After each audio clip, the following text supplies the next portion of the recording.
Hello, welcome to the new Dr. Michael Explains the Water presentation. This is a more detailed explanation of the water presentation that I did on YouTube a while back that seemed to go viral. I've tried diligently to correct any and all mistakes that I made in that, and I'm trying to more accurately represent all the information. However, I need to clearly state that this is my personal opinion based on my personal research. It is not associated or affiliated with any water ionizer company whatsoever. With that said, let's begin.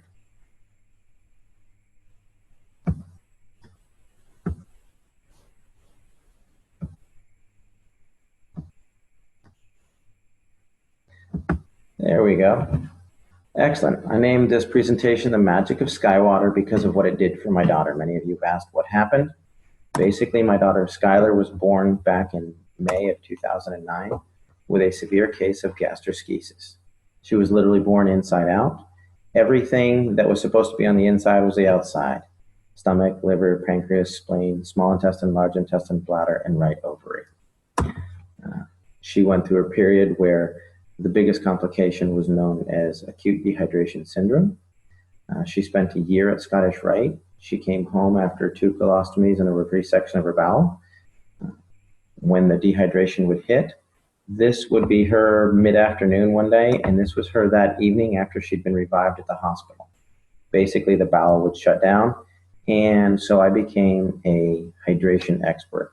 I tried every pill, potion, water ionizer you can imagine, and we came through it when someone introduced us to the Enagic ST501. That is Skylar today, and at the time that we tried it, I was actually completely opposed to alkaline ionized water. When it worked, I was a little dumbfounded. So I had to figure out why, and here's what I found. The difference between the healthiest person and the sickest person is broken down into 2 components. Muscles, ligaments, bones, organs, tissues, etc. These all add up to 28% of the patient. The other 72% of everybody is just water. What I found out, not all water is equal. There's distilled water, there's reverse osmosis water. We tried filtered water, alkaline water, we even tried ionized water. We thought we'd found something with alkaline ionized water and it proved to be more dangerous than beneficial. And then there's something that's called electrolyzed reduced water. This was truly a game changer. Here's why. Electrolyzed reduced water, it's not a cure, but it's 72% of the Skylar puzzle. It was not the only thing we did for her. It was the only thing we changed because we were doing everything else. What it is just science. It could realistically save your life. It'll make you healthier, happier, and stronger. But if you don't make healthy choices, your health benefits are not going to be as effective, nor will they last. To put it simply, electrolyzed reduced water gives you the best possible 72% of your body to work with. This facilitates nutrition, detox, health, energy, healing by providing some necessary components. Let me explain. If you think of your body as a saltwater aquarium, you've got healthy organisms, filtration, you've got oxygen. If you don't take care of it, that tank gets dirty. Well, what you have to do with the human body is figure out how to clean your fish tank. The way that your body does that is through a process called cellular respiration. This is the way you basically get oxygen and nutrition into a cell, CO2 and toxins out of a cell. The main component for this is known as the aquaporin, which was discovered in 2005. And essentially, it's the high-speed plumbing system for the cells, and it's the fastest way to get the good stuff in and the bad stuff out.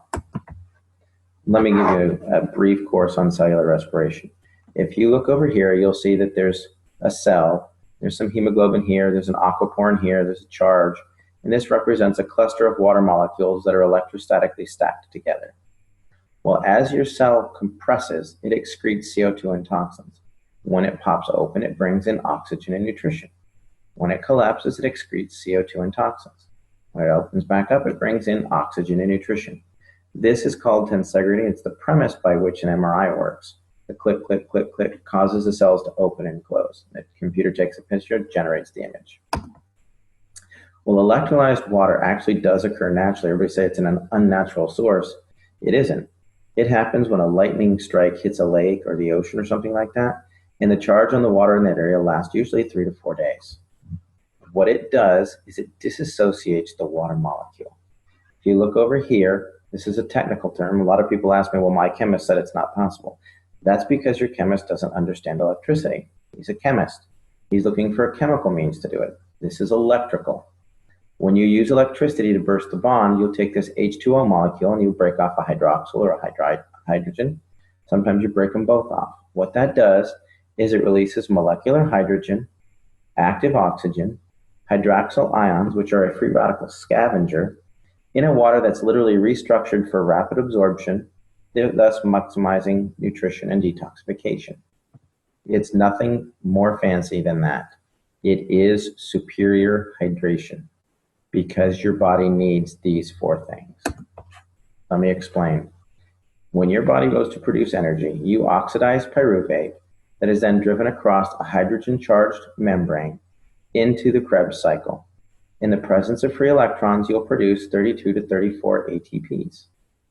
Then you need hydroxyls to scavenge out all the garbage. That's it. Works on a cellular level. Another thing that's different between electrically changed water and chemically changed water is electrically reduced water is not affected by stomach acid. The pH is a byproduct. When people say, oh, you need pH water, no, they don't. They need water with molecular hydrogen, active oxygen, and hydroxyl anions. Alkaline water is just water with more minerals. It is affected by the chemistry of the stomach. Electrolyzed reduced water is not. Another factor is it's self-limiting. The charge in the water only lasts for 3 or 4 days. Therefore, it's not going to build up in your system. If you have chemically altered water, it will build up in your system. It will affect blood pH because the calcium, magnesium, potassium get stuck there. Currently, I have not found any negative research on PubMed in regards to electrolyzed reduced water. That doesn't mean there isn't any. It means that I couldn't find any. So how does this work? Well, basically they took a lightning strike, put it in some medical grade titanium plates that were dipped in platinum and put it into a machine that's about the size of a coffee pot. And what it does is it takes this big clump of water molecules and zaps it. When it zaps it, it breaks it into smaller groups because it has an electrostatic charge, giving you some free electrons, the molecular hydrogen, active oxygen, and all that. The more charge you hit it with, the more it breaks it down. Here you've got 5 groups of 5 or 6 groups of 4. You could have 2 groups of 12. It just depends on the level of ionization. It's a rather simple process. If you think about this cluster of grapes, if I wanted to put all of these grapes into this bottle, I would rip each piece off and dump it in there. If I tried to cram the whole thing in there, there would be grapes that were rolling around the floor and missed the thing and all that. We want to get in as much as possible. These are not chemically bound molecules of water. If you chemically bind them, they're no longer water. They're not one giant molecule of water. It's a cluster of water molecules that are stacked together because they have a low electrostatic charge, a lot like Rouleau factor in the blood. Another way to look at it is when my son was rolling around on the carpet, his hair got a high static charge. He's actually holding onto a necklace that's not causing his hair to stand up. But what happens is the hair dispersed. It got its own little static charge and it caused it to stand up and spread out instead of laying down clustered together. When you ionize water, you're causing the water molecules to disperse. That's all you're doing.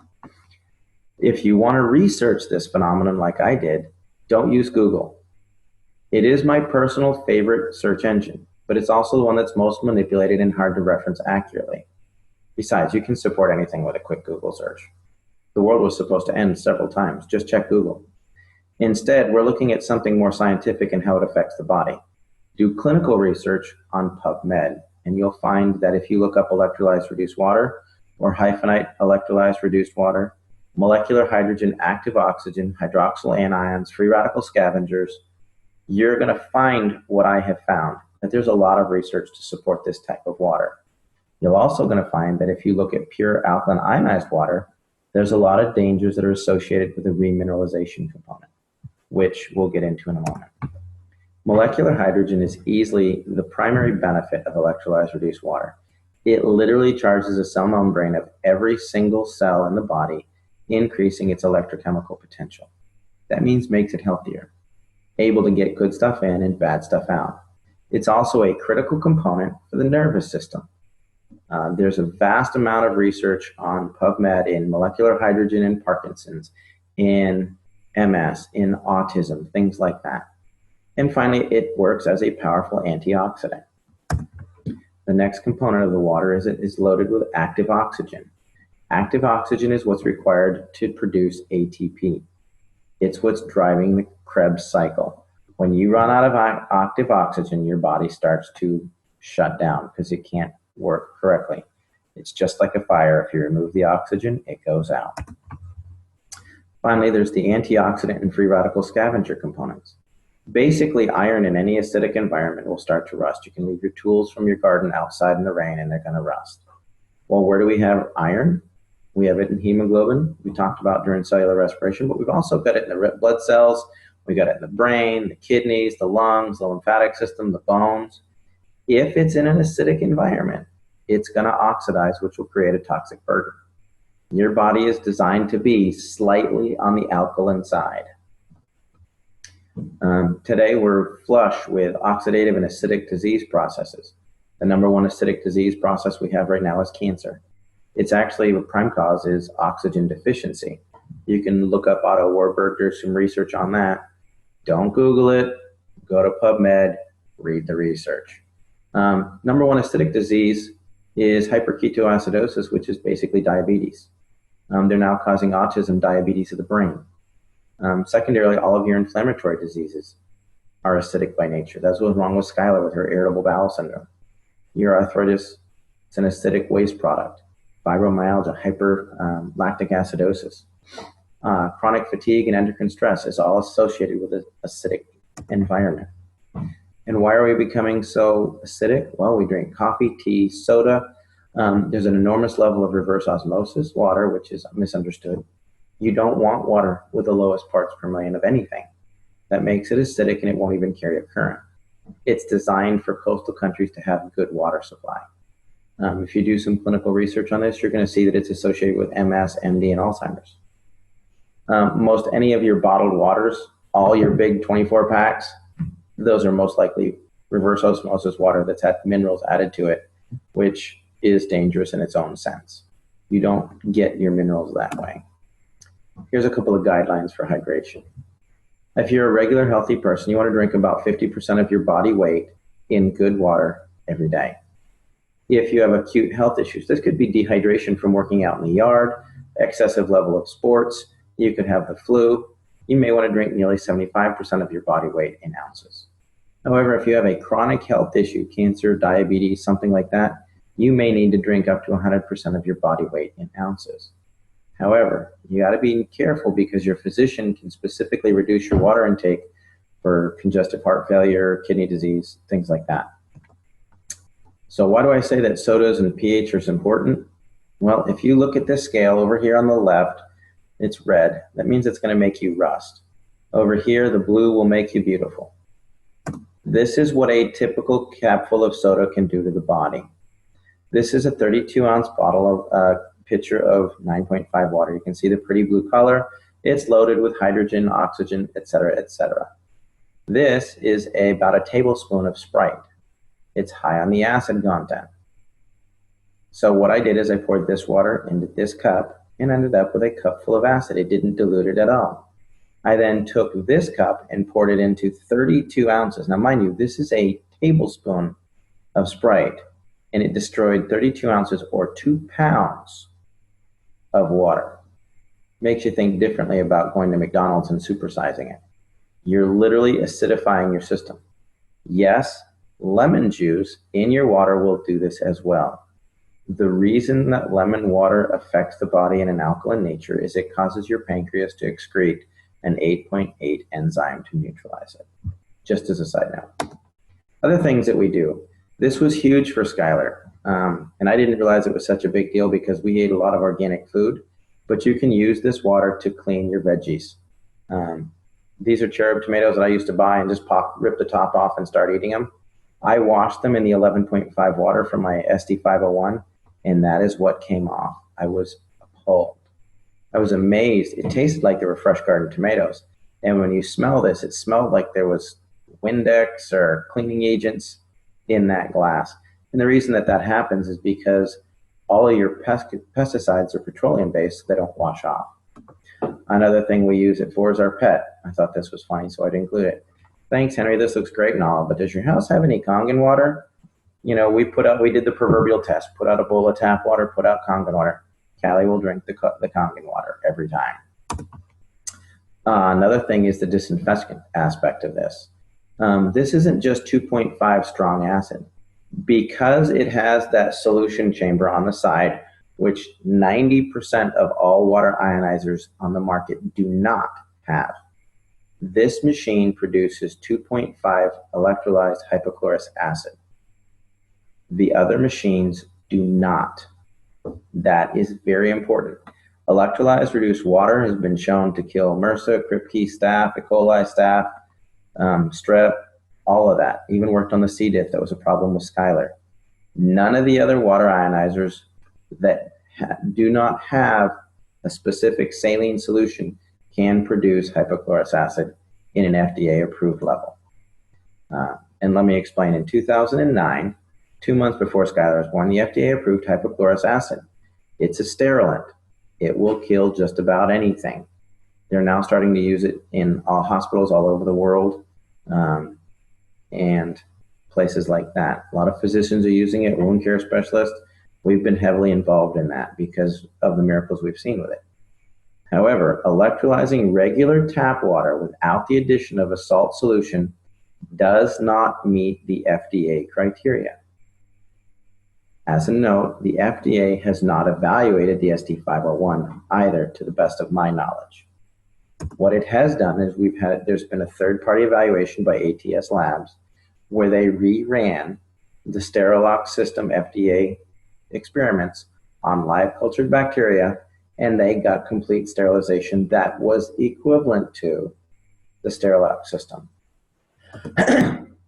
Basically, hypochlorous acid occurs naturally in the body because it's produced in the immune system. It's actually the biochemical agent that starts the clotting process, making it ideal for initial wound care, and it destroys bacteria and viruses. Recent studies are actually underway to test this using necrotic wound. I'm working with several physicians and wound care specialists as it pertains specifically to necrotizing fasciitis, gangrene, MRSA, things like that. And the results are really promising. We're not the only one doing this. This is a global thing, and the results are really good. Why I look at the SD501 exclusively, or when I compare the competition, because they all want some information. Number one thing is power supply. Does it have enough energy to do it? There's been a lot of song and dance about the SD501 uses a transformer. It does, but it also has a switch mode power supply to regulate that and a condenser. If it doesn't have a transformer, it can't ramp your 110 watts up to 230 and keep it there. Switch mode goes up and down, up and down, up and down. What this transformer does is it ramps it up, and the switch mode will start to slow it down, but the condenser allows them to work together to keep a nice stable stream of energy. On top of that, you need enough amperage. A half amp to a 1 amp machine is not going to get it done. Doesn't mean it's not a good machine, it just means it's not comparable to the SD501. You need 2 to 3 amps to make it effective. You can ask any electrician. The voltage doesn't really matter, the amperage will kill you. The next component is you need a large quality plates. Most competitor plates are about 53 square centimeters. The Enagic plates are nearly 90 square centimeters each. So if you have one of the competitor machines with 12 plates, they've got like 600 square centimeters. Well, the basic Enagic SD501 has 640 square centimeters. The Kangen 8 has 720 square centimeters. So just because it has more plates doesn't mean the plates are the same size. Next, I look for a liquid saline electrolysis enhancer. That's because it's the only way to produce FDA-approved levels of hypochlorous acid. If you're looking at a competitor's machine with 12 plates and a pH that goes from 1.1 to 12, and it doesn't have a saline solution enhancer, it's not a comparable machine. It will not do the same thing. Yes, it will produce 2.0 pH water, but it will not produce hypochlorous acid which is what you're looking for. Another thing to avoid is anything that says energy saver. When it says energy saver, it means it's underpowered. If it's underpowered, they're going to add in minerals and remineralize it and the necessary minerals for your body. That means it doesn't have enough power to get the job done. If they come in with a super fancy plate pitch, it's plated and it's mesh and it's a hybrid and it does this, you don't need it because solid plates are the most stable plates there are. And yes, they need more power to run effectively. And anytime they say there's a lifetime warranty, there's no such thing. I've bought several machines that I'll explain in other videos. We're getting to do a detailed thing on competition. Basically what they'll do is when they start to have problems, they sell off that brand, that machine to a third party and it voids all the warranties. It happened to me twice. The ST501 was about the 9th machine that I used. And I've kept looking because it may not be the best. I research this regularly, and sure enough, it comes out on top every time. I'm just going to hit this. Basically, when you're looking for power factors, it's watts times amperage times surface area. The ST501 has 358,000 PEUs. A typical 110 watt unit with 268 square centimeters of plate, which is a 5-plate machine and a half amp, is only at 14,000 PEUs, or about 4% of the power, so they have to add minerals. Finally, don't own a machine that you can't clean. I see a lot of line about plates, calcium, and auto cleaning. The Enagic SD501 auto cleans itself every 15 minutes. And they have a manual cleaning cartridge that gets rid of not just the calcium on the plates, but the calcium in the lines. It gets rid of the calcium, the mold and the stuff in the lines and the housings. I've taken apart several machines and they're loaded with mold in the housings, the tubing, but the plates look good. Some of the plates erode on some of the competitors, but that's another thing. In fact, most municipal water supplies are getting worse and worse and worse. And Enagic is staying abreast of this and realizes that they need to have a dedicated team of technicians that can completely clean your machine. If you can't clean your machine, you're most likely going to be drinking mold. That's my opinion. I could be wrong. But the machines that I've taken apart, I found mold in every one of them. And I took care of them according to manufacturer's standards. Here's a couple of plates. This is the size of the plates on my Royal machine. When it stopped working, this is a Jupiter. They look scorched. This was the SD501. These are about 6 years old. I had some corrosion here. This was my microlight. When the company failed to honor the warranty that was lifetime, I took it apart to see what was inside. You can see there's a burn mark here where the plate started to corrode. This is the Jupiter. Actually, if you come back here, you can see this is the mold that I was talking about in the lines and in here. Now, these, mind you, were machines that never needed cleaning. These plates don't have any calcium on them. They were accurate. There's no calcium on the plates, but the machine was not clean. There's a reason why everybody compares themselves to the SD501. Basically, it is the industry standard. It's superior maintenance and cleaning. The quality of the plates are unsurpassed. The superiority of the power supply, to the best of my knowledge, it's the only one that uses a transformer and an SMPS and has a condenser. You can literally unplug an SD501 while it's running, and you're getting about another 10 seconds of power out of it. And that's just draining out the condenser that makes sure that the power stays even. It's one of the longest companies in the history of the industry. They have a wider diversity of uses for the water, the types of water it produces. And it's one of the few that actually use an electrolysis solution for hypochlorous acid. If their machine is bragging that they don't use a solution, it doesn't work. You can't use it for sterilization, period. Why I personally feel the ST501 is the best, I tried 8 or more alkaline water ionizers. Bottom line is it worked for Skylar. Within 4 days, 80% of her symptoms had resolved. She had her first solid bowel movement in 10 days. And within 6 months, she was off feeding ports. Was it the water? Yeah, because it was the only thing left to try. Did it cure her? No. We were doing a lot of things. Enzymes, probiotics. She was doing her medications. She was doing protein powders, MCT oils, medium chain triglyceride. She was doing all that. But the water was allowing it to get into the cell and the bad stuff to get out. The short answer is it produces 7 types of highly bioavailable water. It is already endorsed by thousands of hospitals and used thousands of doctors and used in hospitals all over the world. The drinking water it creates has high levels of hydrogen, oxygen, and antioxidants. It can also be used for FDA-level disinfecting, cleaning, food prep, and cosmetics. I'm Dr. Michael. If you have a specific question for me, you can email at drmichaelexplains@gmail.com. For more information about electrolyzed reduced water machine that we use for Skylar, please go to skywaterinc.net. Hopefully we'll clarify some stuff, and that should help you people a lot. And if there's anything that I can do, let me know. Look forward to some more meetings that we're going to have coming up, more webinars. We're going to be doing a detailed explanation of Skylar's story. We're going to talk about electrolyzed reduced water and the science behind it in detail. There's a detailed presentation on hypochlorous acid. Everybody's really looking forward to the Dr. Michael Explains the competition and why I say that there really isn't any. By the time you buy some of the competitors, there's some that go, why the SD501 doesn't work, or it's a pyramid scheme or whatever. They honestly have no idea what they're comparing.